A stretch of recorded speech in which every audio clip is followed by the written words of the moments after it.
The morning. Turning back now to Capitol Hill, where lawmakers are stuck in a stalemate over funding for the Department of Homeland Security. The partial government shutdown now on day 6 with no end in sight. Doesn't seem like there's a lot of urgency up there. Let's bring in Republican Congressman Michael Cloud of Texas, member of the House Oversight and Appropriations Committee. Congressman, great to have you with us this morning. Thanks for waking up early. How long could this government shutdown continue? And at what point do you think the American public's really going to feel it? Well, you know, I got to tell you, it's no telling with the Dems. This doesn't really make any sense. They say this is over ICE. ICE is already funded, and so what's being defunded here is FEMA, Secret Service, you know, cybersecurity, those kind of things that are very important to protecting our homeland.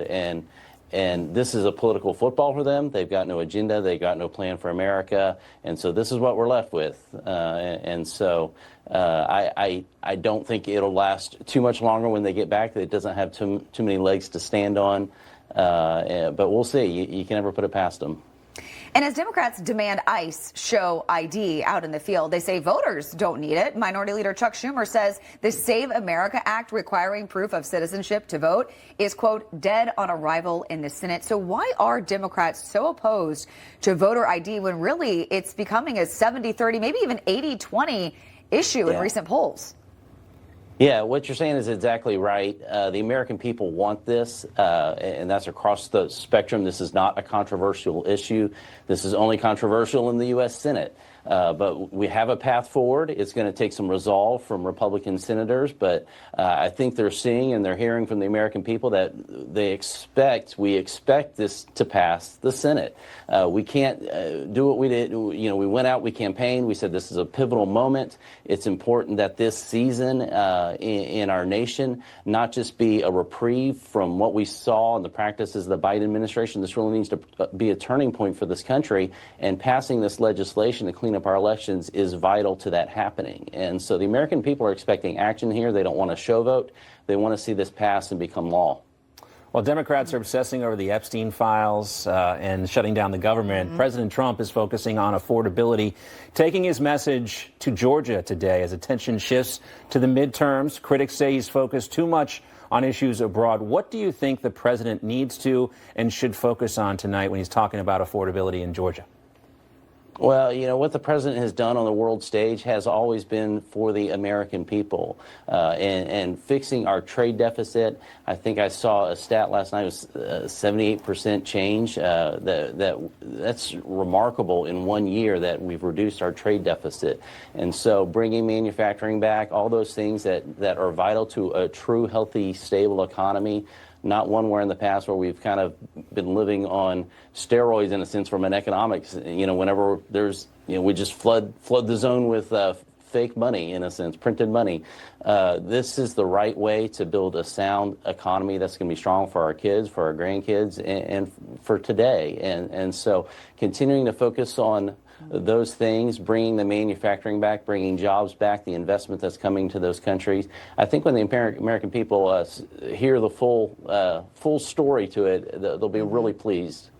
And Congressman, I want to get to this because a Democrat Senate candidate from your state of Texas, my state from Texas too, is getting a big boost from controversy over an unaired interview on late night TV. Talk show host Stephen Colbert says CBS prohibited him from showing his conversation with James Tallarico. So the candidate blames the Trump administration, posting on X, the FCC refused to air my interview. Now, FCC Chair Brendan Carr says they had nothing to do with it. Take a listen. I think yesterday was a perfect encapsulation of why the American people have more trust in gas station sushi than they do in the national news media. And this was very plainly an effort ginned up to get clicks and to raise money. And you guys ate it up like slop. What's so ironic about it is, you know, had they gone down the path of complying with the equal time provisions here, it would have meant more airtime for more Democrats to say whatever those Democrats wanted. So again, this is part of the broader hoax that too many in the fake news media simply fell for, hook, line, and sinker. Not the gas station sushi. All right, Congressman, what are your thoughts on this and the upcoming midterms? Yeah, I'm shocked, absolutely shocked to find that the legacy media didn't tell the truth about something.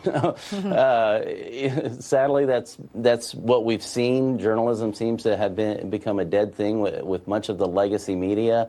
When you think that YouTube is uncovering some things, that journalists should be looking into, and then just going on with whatever fits their agenda as opposed to really seeking truth in any situation or asking the tough questions.